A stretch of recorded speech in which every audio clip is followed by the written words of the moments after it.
Hello, everybody.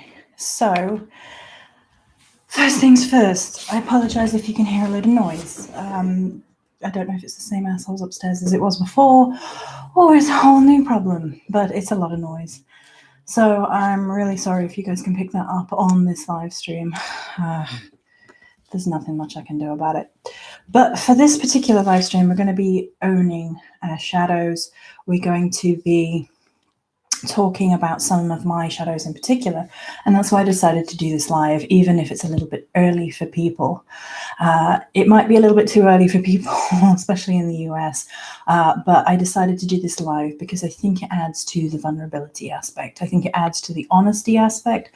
I think it adds to the necessity of doing this kind of video. So it's owning shadows. It's talking about some of the things that I struggle with, why I struggle with them, and talking about the fact that it's okay to struggle with certain things, even as a spiritual person, that you're not going to have all the answers. You're not going to have like sudden enlightenment, and you're never going to deal with things. You are going to deal with continuous shadows, some of which are kind of insidious little shadows that get in and they gnaw at you and they come back in cycles and you think you've dealt with them and you haven't. So for this particular live stream, that's what we're going to talk about. We're going to talk about my personal shadows and where I think most of them come from, and maybe some ideas about how we might deal with that sort of thing.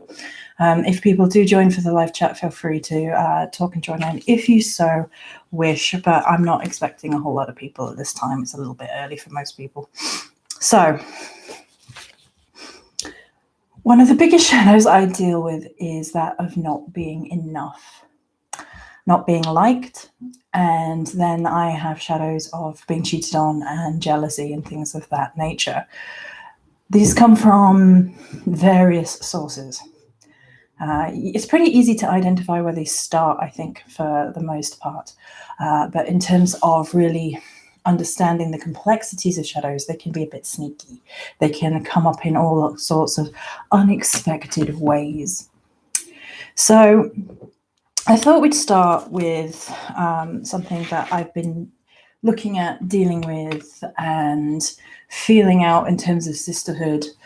Chris and I did sisterhood in the What the Fuck's podcast as a topic for the last 2 months. We now have moved on to time, but it was that before, and that was hugely impactful for me, and it brought up a lot of the shadows that I do deal with in terms of sisterhood, in terms of jealousy, in terms of not feeling enough compared to other women, and being betrayed by other women, and jealousy and being cheated on as something that happens to me and has happened to me, and why that's kind of in the psyche now, and how I best deal with that.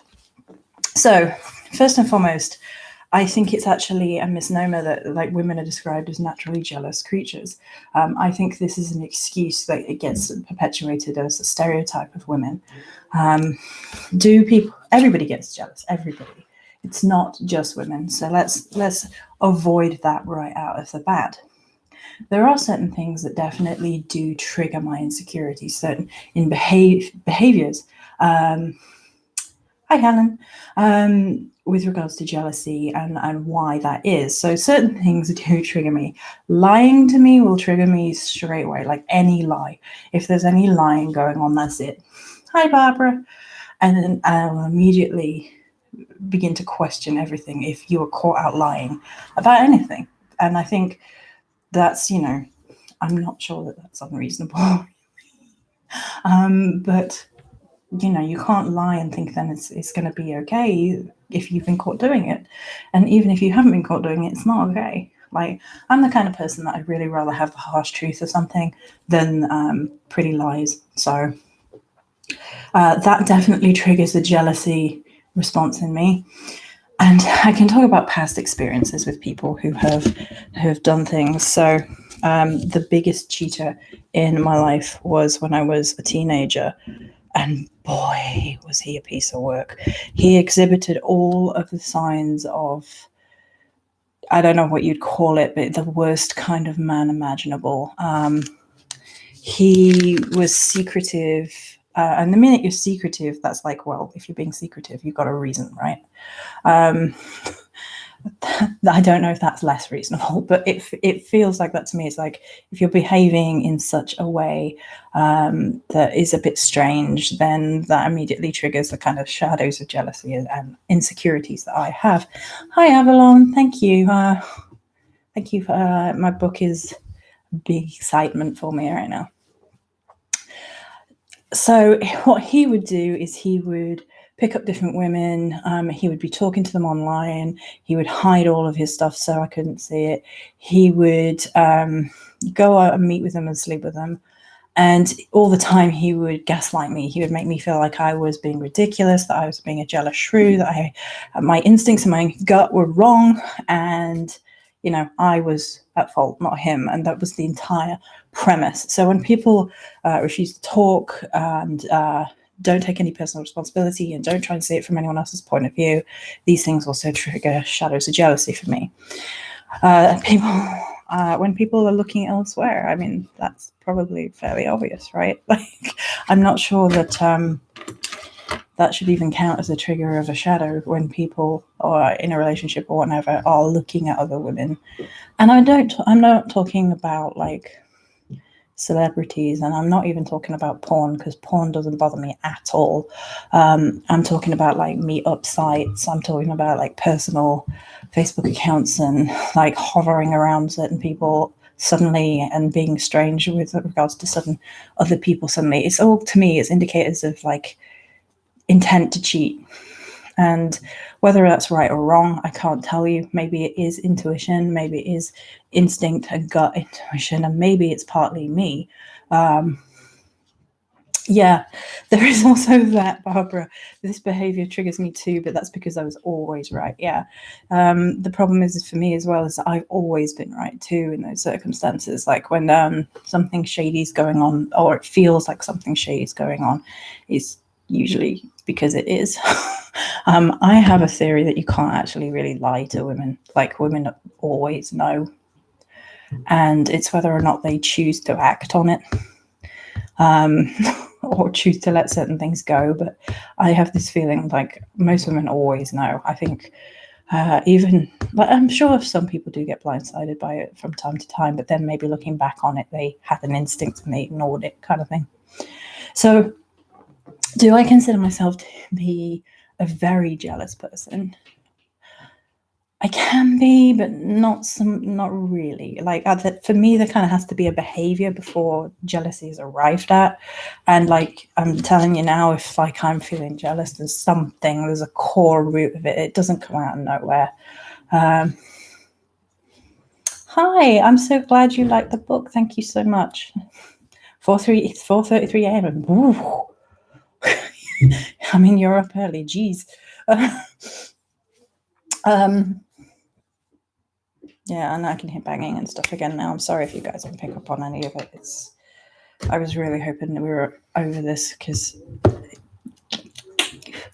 but anyway, so jealousy is something that I think of a lot of us struggle with, and I really don't agree with the idea that like jealousy is like this pale shade of ownership thing. Like, we feel we should own things. And if we didn't own people, we didn't think we could own people, then we wouldn't be jealous. I really don't agree with that. I think that's one of these weird spiritual bypassing things that turns up, and it's like, I don't need to feel like I own someone. I need to feel like I can trust someone and I'm respected by someone and I'm not being cheated on by someone. I don't need to feel like I own them. I think that's really unfair as a term, like a way of understanding the shadow. Because when I've looked into ways of dealing with it, that has been something like that comes up. And that is this idea that you think you own someone. And it's like, no, not really. Like, there's no leashes or anything, and I'm not okay with polyamory and all that stuff. I couldn't handle that. I just want to be with one person. I don't want to be with multiple people. That's just how I personally feel about it. And I kind of like went through this whole analysis of self thing with regards to the polyamory ideal, whether or not, like, if you truly loved someone, it wouldn't matter if you were in a relationship and they were allowed to see other people or sleep with other people, whatever. And there are arguments for and against this. There's a biological argument against it, that women actually, in their DNA, in their biology, they're designed to kind of reject that because of like survival of infants. It's like biologically programmed in to like protect and hold on to the individual, the male, in order to protect the children. And it's not necessarily that you're going to have children, it's just a biological thing, evolution thing that's still there. But for me, even on a psychological level, I'm like, I thought about it, and I just couldn't do it.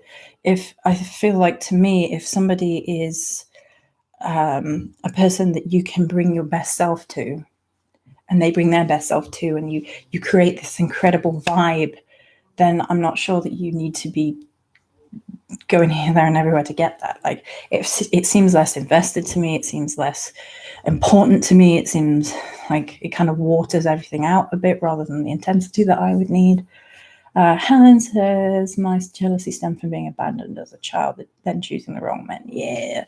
I mean, so one of the kind of linking shadows of jealousy is the not enough shadow. And my not enough shadow is definitely a childhood thing. Nothing I ever did was enough growing up, which I've talked about in the past in shadow videos, that I never really received praise. I never was wanted. I was told how much I wasn't wanted, and I was the eldest of 3. So it wasn't even like accidental child and had that. I was very much planned, but my mother hated me for reasons of her own that I guess aren't even really reasons. And to this day, occasionally I will struggle with that. Plus, my parents' relationship was fucked up. I mean, they were both fucked up people to start with, so I guess it's no surprise. But like, she was treated. I don't have much sympathy for her anymore, but the reasons that I did have sympathy for her growing up is because I saw her being mistreated. And I don't mean like physically, it was like rejected. She was rejected all the time. She was rejected sexually, mentally, emotionally, everywhere there was. And I said to myself, I never want that. I never want a relationship where a man makes me feel like shit. And unfortunately, I've been living out that melodrama since, because I think the shadows get into you and seep into you and make you feel unworthy. And you end up replaying these scenarios and get given these scenarios to be like, oh, you're worthy, prove it. And then you're like, really? We couldn't just have a situation with like 2 people working together to make a happy situation? No? Okay.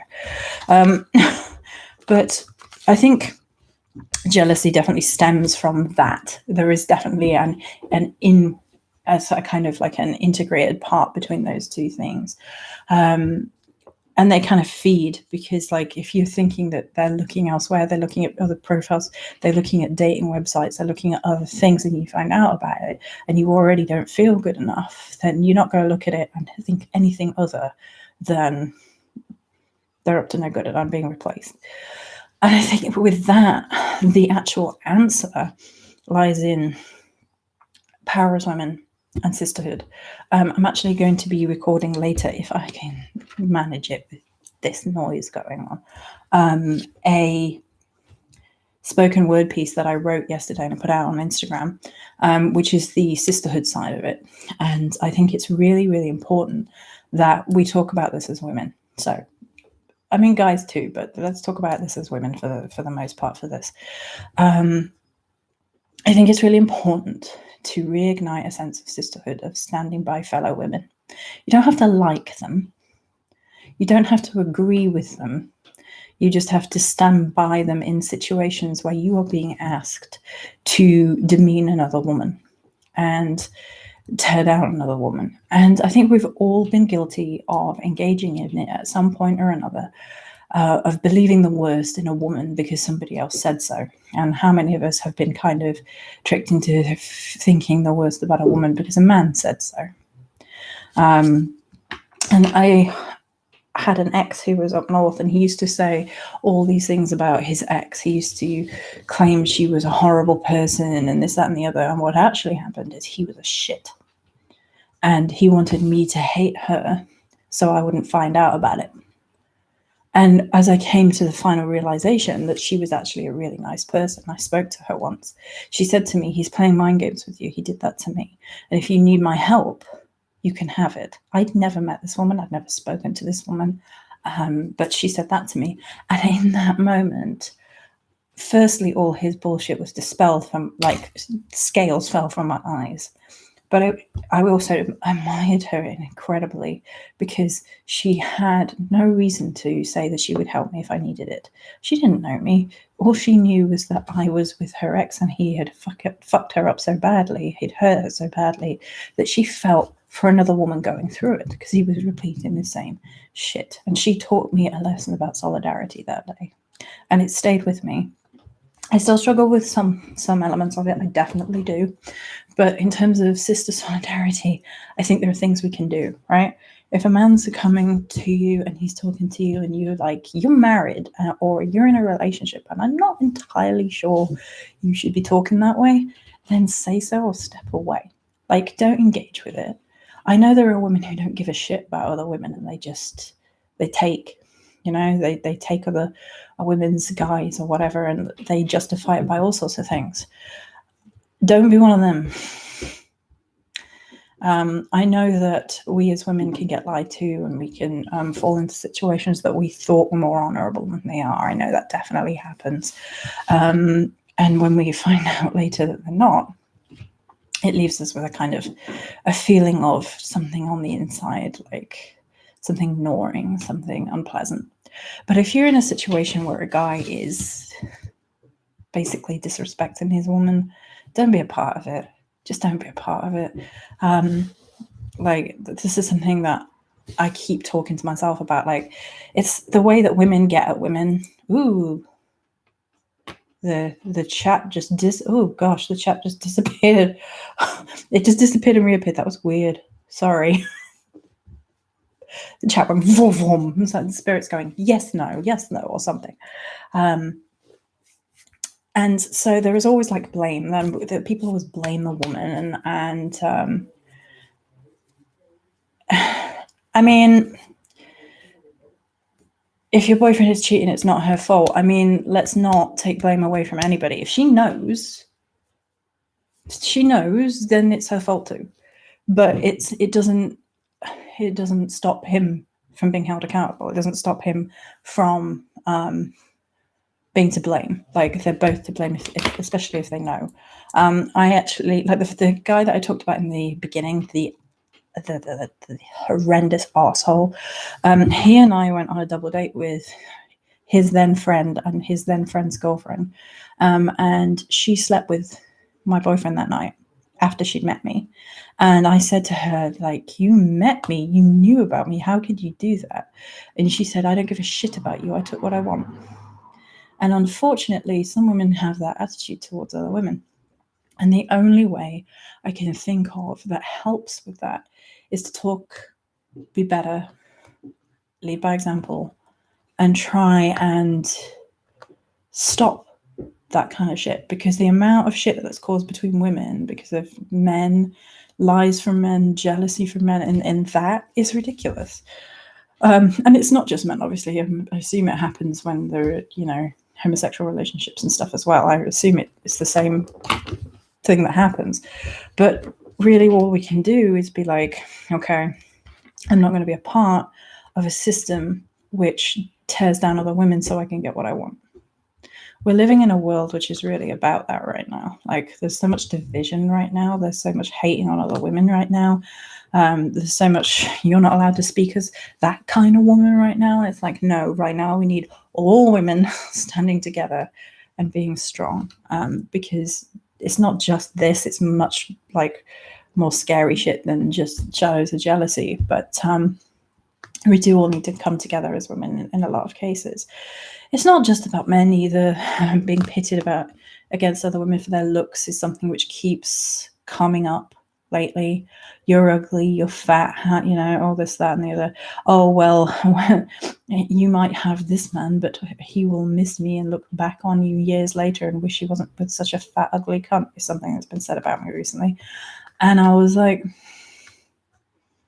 okay, sure, whatever. I mean, I think that shows a real wound, but you carry on.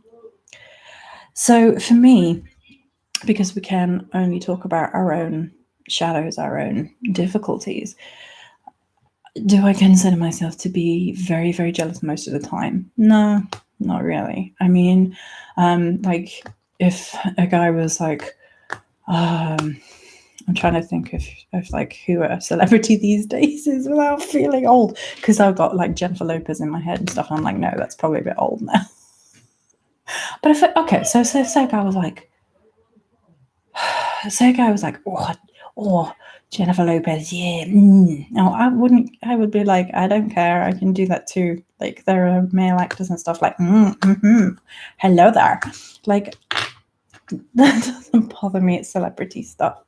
And so that kind of stuff doesn't bother me. It's just really, there has to be dodgy actions for me to feel uncomfortable. There has to be talking to a woman at 5 a.m.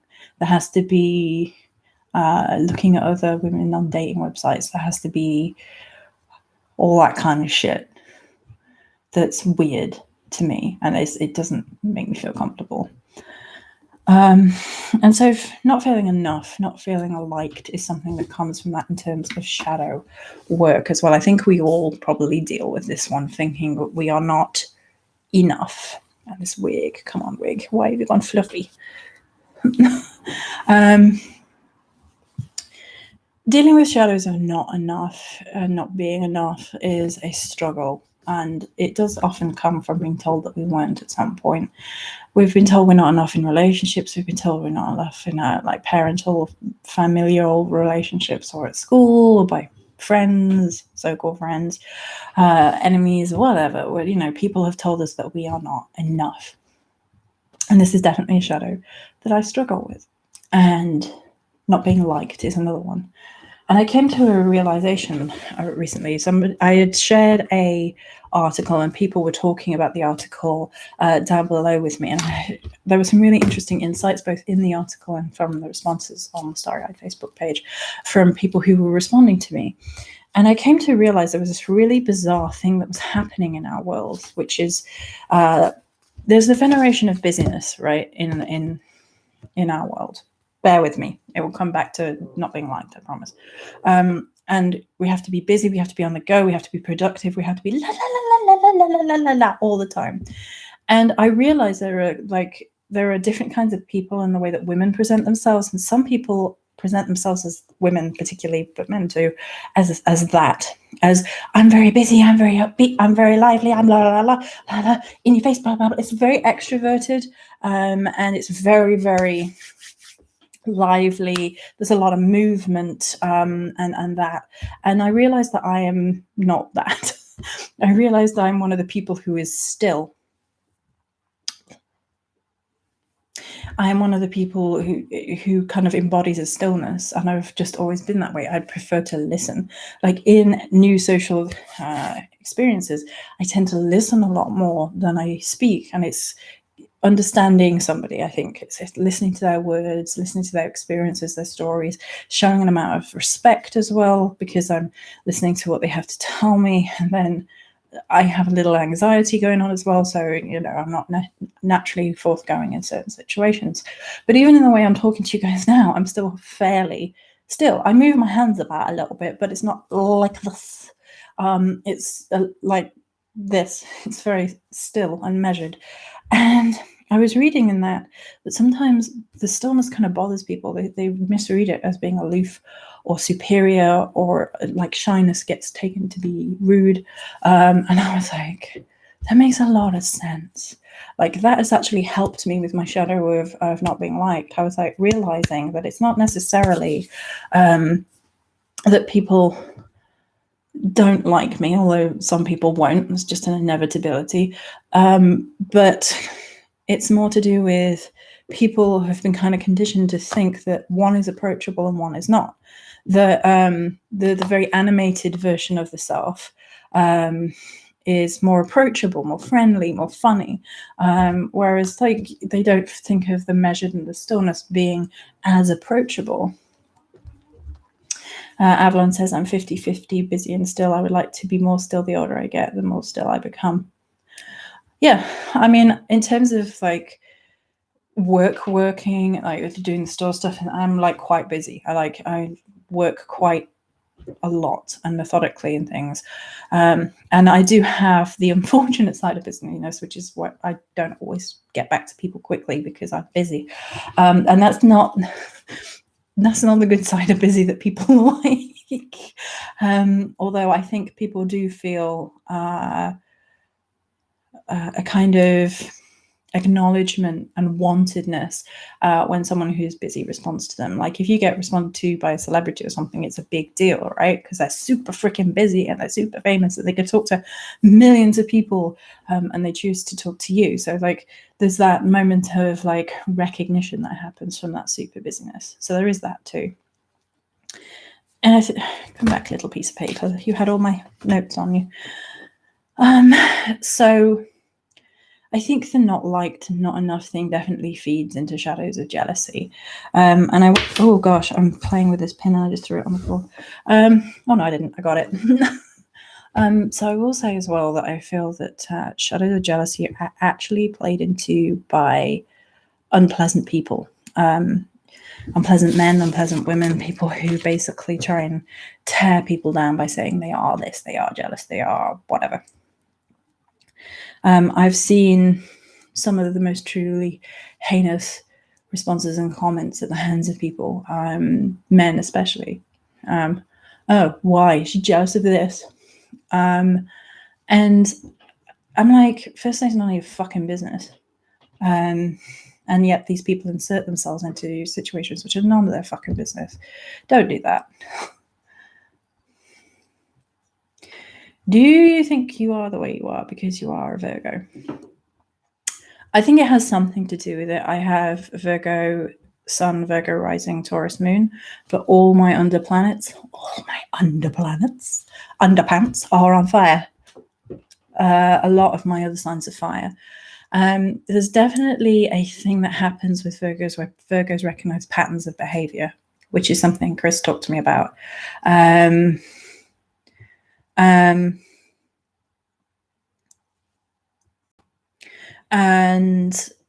so Virgos recognize patterns of behavior really strongly, and if they start seeing the same patterns they've seen more than one occasion, that means they were being cheated on or they were being fucked over. I think they're very likely to become stressed out and jealous, even if it might not be the case, and even if it is. So Virgos definitely have that pattern recognition thing that goes on.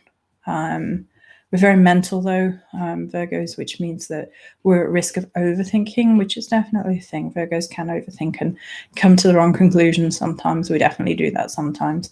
But I think the shadows of jealousy often come from a gut reaction. I think we instinctively know.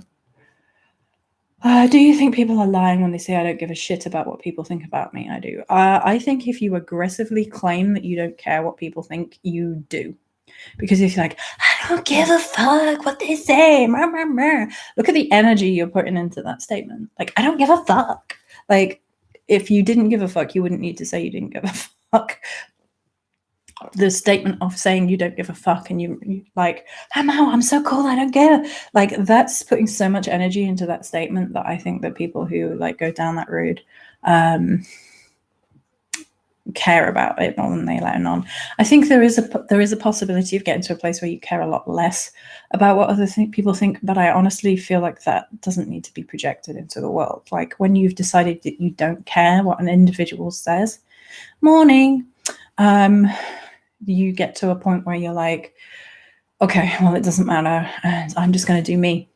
Because the people who I think really don't care about what people are saying, or they're getting to a place where they can funnel it out a bit better, are the people who are like, I'm just going to do me. because that's all I can control, that's all I can affect, that's all I can really impact on the world. I can't change what other people are going to do, say, etc. So I'm just going to do me. And I think that is, thank you. Captain Charlie Likes My Eyeshadow. It's my new palette from Juvia's, and I'm loving it. She's converted me to palettes. I didn't like palettes before I tried this one. Can't preach to people who can't see past their own nose. I mean, yeah. I mean, spirituality is a difficult one because on some levels, the only things you can really change are yourself. You can lead by example. You can try and show there's a better way. And like I said earlier with the sisterhood thing, like just don't throw other women under the bus with regards to, like, if a guy comes fucking knocking on your door trying to cheat, then just don't do it. But definitely with shadows of being liked and being connected and all that good stuff, it's a long road because it does start with ourselves. It does start with learning to like ourselves and learning to be okay with ourselves. And for me, this is so hard. Like, I'm so self-critical. It's unreal. There's an element of me which is, maybe it's part of this is part Virgo. Maybe some of it is my upbringing. Maybe some of it is being told that I'm not enough by other people and the many men that have cheated on me and that, this, that, and the other. And liking myself is not something that I'm very good at, I'll be honest.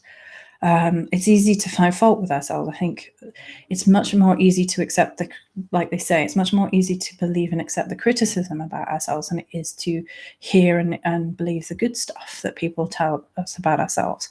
And that's just, I think that's just the way humans are wired. Like, it's easier to believe the bad than accept praise for a lot of us.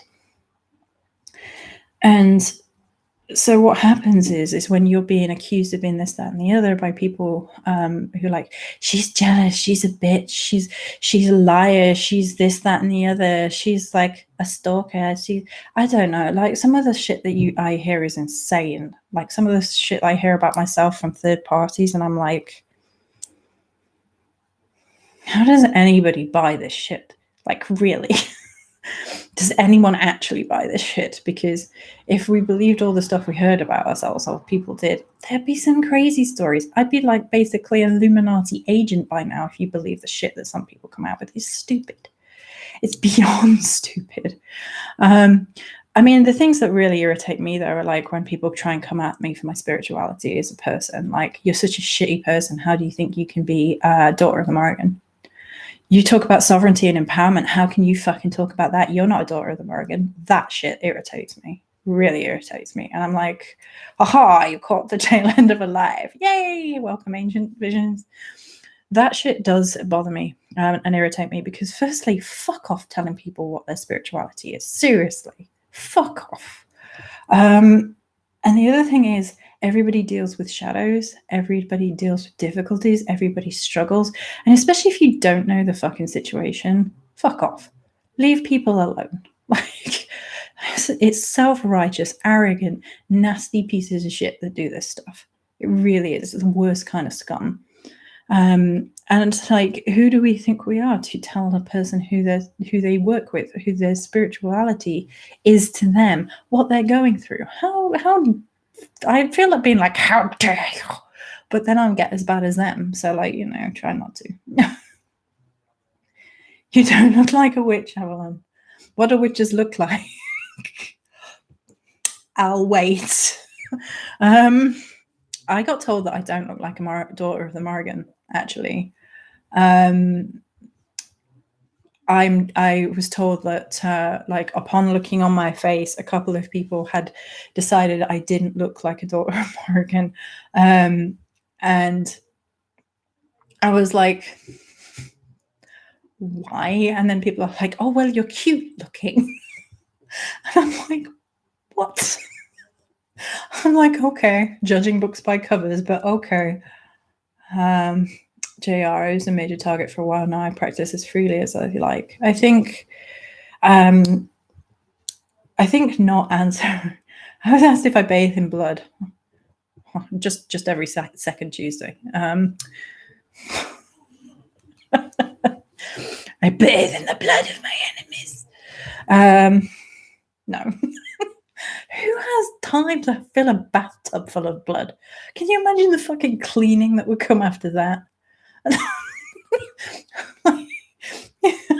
You could get one of those you know, what you could do is you could get one of those gothic bath bombs, you know, the ones that look like blood, and just put that in there and then take pictures and be like, whoa, Saturday night.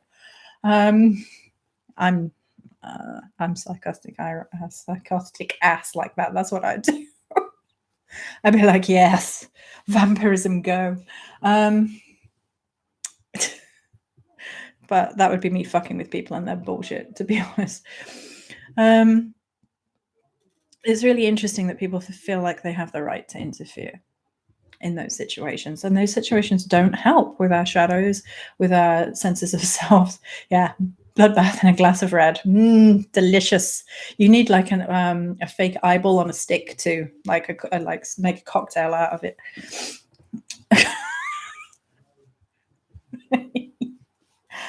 But, you know, people's arrogance is unheard of. And, like, usually the people who are doing this are the nastiest pieces of shit.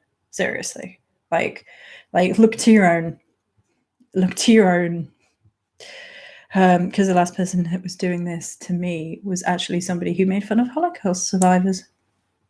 I think that says all we need to know about that person. Doesn't it? Showing no soul for other people. None. Okay. So we've talked about some of my shadows. We talked about the jealousy, the being cheated on, and how that has made me feel in the past, and how that is still a deal that, yeah, right, glass houses. And he was a misogynist as well. What is it about misogynists and me this last year? Like, everyone that, like, a lot of men that hate women and like treat women like fucking play objects have been coming after me this year. So this is the lesson this year. Like, stand together, ladies, against this shit. Because it feels a little bit like it might be. And guys, because, you know, you don't want those kind of men in your ranks. You don't want those kind of men talking for you. You don't. You're much stronger than that, guys. You really are. You're better than that. I've seen men be much better than that. And that sort of shit is just low. It's bottom feeder shit. So is there anything else we want to talk about? Because we're hitting the 40-minute mark for the live now. Some of my shadows. Yeah, so if I get a quiet moment, I'm going to audio record the spoken word about standing by your sisters. I think this is going to be an important thing going forward. It's definitely something which is feeding into the Dark Goddess Rising, which is something that Chris and I are working on together. Yeah. And it's not excluding men. I would never exclude men because, to be honest with you, I have an easier time relating to men and talking to most men than I do women, which is something that I am working on in my own shadow, because, you know, some of this feeds into that in terms of shadows feeding into that. But I'll tell you what, we'll talk about how I've been practicing sisterhood, because I think that might be a nice way to round it up, because it's something that I struggle with. And so growing up, I was always told to, like, look at other women in a nasty light by my mother. My mother would be like, oh my God, look what she's wearing. Or, oh my God, oh my God, she's so full of herself. That was a jealousy thing on my mother's part, I think. And so what I've been training myself to do is, if I see another woman looking really beautiful and it's it makes me feel a bit insecure or something, because I'm struggling with my weight right now, I'm trying to fix it. And that obviously is a trigger for me. But if I see a woman looking really fucking gorgeous, I'm like, leave a comment.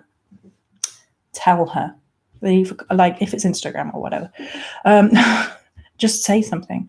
And it is a little uncomfortable at first, because you're like, what if I look like a fucking freak? And like all this, that, and the other. And I, to be honest, I'm like, okay, if I look like a freak, then I do. But I think it's important to tell other women, oh, I fucking love that lipstick. Oh, I love how you look today. Or, oh, I'm digging that vibe on you. Or, I love what you said about this. Because I think often we go to the physical, and sometimes maybe we should go to other things as well, because we're taught to do the physical first. There's nothing wrong with complimenting a woman on how she looks, but I think that if you have a good compliment about, like, I love that you shared, or I love this statement, or I love this really helped me, this empowered me, I think that's a really good way of redressing the balance, and it makes us feel better about ourselves, because rather than fall down the rabbit hole of I feel like I should, we can actually, build each other up instead. And it is a work in progress. It's difficult for me some days, especially if I'm having a bad fucking day. There's also talking to your fellow sisters. A different sister taught me this lately too, because she'd actually been saying some things which weren't so great, because she'd been lied to about me. And I kind of sat down and talked to her about it, and she realized that she'd been lied to about me. And her and I sat down and had a conversation, and she explained why she felt that way, but she apologized because she'd been lied to. I hadn't said the shit that I'd been accused of. And I tried to understand it from her point of view, because if someone came to me and said that X had been saying this, and this about me, and I believed them, that would be, I'd be hurt too. So there's definitely having a conversation rather than just assuming the other woman is a shit. I think that happens too. So Captain Charlie says, I often think that when someone tries to belittle someone else, that downgrades them in my book, and for some reason I feel better knowing that I'm not as close-minded or hurtful as them. Yeah, I think truth will out in the end, pretty much. And Avalon has been talking to Benabala about this mentality just hours ago. Oh, it must be in the air right now. I can feel it crawling on the child. Oh no. And JO says, I agree. I think it's great points to make solidarity, stand together. Yes, stand together, ladies and gents. Be stronger together. Stop judging people for shit you don't know about. Stop passing judgment on people. Stop making snarky little remarks like it makes you a better person. It don't. All that cheers. So we're going to finish there. So the point in me doing this video is to show you guys and talk to you guys about the fact that, yes, I have shadows. Yes, I struggle with certain things. Yes, certain things give me difficulties, and I keep working through them and finding ways to work through them. And so I really wanted to come on here today and talk to you guys about that. I thought it was important. It's in the air right now. It's in the vibe right now. And I will not be made small or be made silent by people trying to tear me down. And neither should you. So that's going to be it. Thank you guys for joining me. Thank you for being on chat. I know it was super early for some Americans, so I'm really impressed that you guys were awake. And thank you to everybody who was not from America and came and chatted today. So we're probably going to do some more of these one a week. I'm going to aim for just to get back in the rhythm of doing some videos, because I've just gotten out of the rhythm of it. See you guys soon. Many blessings.